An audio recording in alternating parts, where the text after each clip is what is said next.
You're listening to Policy Currents, a weekly podcast from the RAND Corporation. I'm Evan Banks. And I'm Deanna Lee. Every Friday, we bring you new insights from RAND's latest research and commentary. It's March 10th.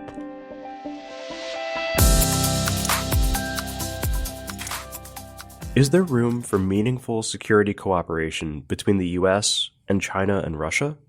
A new RAND study examines this question, assesses which security issues might allow for such cooperation, and considers the potential risks and benefits. Overall, the authors find that the prospects for U.S. cooperation with Beijing and Moscow are not entirely absent, but they are slim.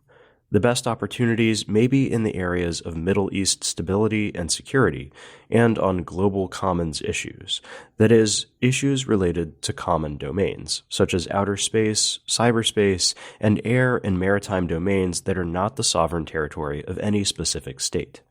However, the obstacles to cooperation, particularly a lack of trust between the U.S. and China and Russia, are significant and growing. And the benefits of pursuing cooperation over competition may not outweigh the costs. The authors also state that pursuing cooperation for its own sake is unlikely to substantially advance key U.S. interests.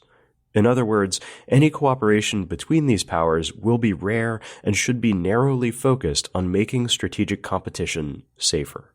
U.S. leaders should expect that the current era of strategic competition is here to stay for the foreseeable future. On Wednesday, RAND President and CEO Jason Matheny testified before the U.S. Senate Committee on Homeland Security and Governmental Affairs. He discussed the effects of artificial intelligence on national security and U.S. competitiveness. Here's an excerpt from his testimony. Among a broad set of technologies, AI stands out both for its rate of progress and for its scope of applications. AI holds the potential to broadly transform entire industries, including ones that are critical to our future competitiveness, such as medicine, manufacturing, and energy. Applications of AI also pose grave security challenges for which we're currently unprepared, including the development of novel cyber weapons, large-scale disinformation attacks, and the design of advanced biological weapons. Matheny went on to list reasons why AI poses special challenges for national security. For instance, AI technologies are driven by commercial entities that are frequently outside of U.S. national security frameworks. And assessments of AI often require expertise that is concentrated in the private sector and that has rarely been used for national security. Matheny also highlighted 8 actions that could help address these risks. These include identifying high-performance computing hardware used for AI as critical infrastructure that can be stolen or subverted, and tapping into AI expertise in the private sector through short-term and part-time federal appointments and security clearances for leading private sector AI experts. Public schools have historically played an important role in shaping students' civic skills. But over the past few decades, school systems have increasingly deprioritized civic development. A new RAND study examines a question central to this issue: what state, district, and school policies are in place to support social studies instruction, the subject most focused on developing students' civic knowledge. More specifically, the study looks at the status of policies that, when combined, create an environment to support elementary social studies teachers' instructional practices and therefore their students' learning. The results show that these policies are often missing or inadequate. Additionally, state standards related to social studies education vary in quality, and there is less assessment and accountability. Teachers also receive less professional development and feedback from principals. The same is true when it comes to guidance around curriculum materials. Also worth noting, the lack of support for social studies instruction is in sharp contrast to that provided for other core subject areas, such as reading, math, and science. This has important consequences for how teachers approach the subject. The authors offer some recommendations to address this issue. First, policymakers should work to make social studies academic standards not only more rigorous, but also more consistent with national frameworks.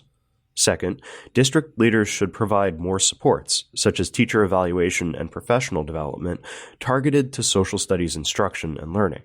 And third, states need to figure out how to hold schools accountable for improving student achievement in social studies. RAND's Brian Michael Jenkins recently completed a 7-part series about the war in Ukraine. He describes how the conflict might evolve, Russia's bleak future, the potential effects on NATO and the global economy, and more. You can find his entire series on the RAND blog, but today we'll focus on the conclusion, titled Consequences of the War in Ukraine, The End and Beyond. The consequences of the largest armed conflict in Europe since World War II are, of course, far-reaching. If the war continues into 2024, Jenkins says American support is likely to become an election issue. That possibility creates a timetable that affects the calculations of America's allies and enemies. There are also important implications for NATO. Ukrainian success will strengthen the alliance, but anything perceived as failure could adversely affect it in a variety of ways. For instance, some NATO members that are already wavering about Ukraine could see failure as validation for an even more neutral stance on conflicts that occur elsewhere.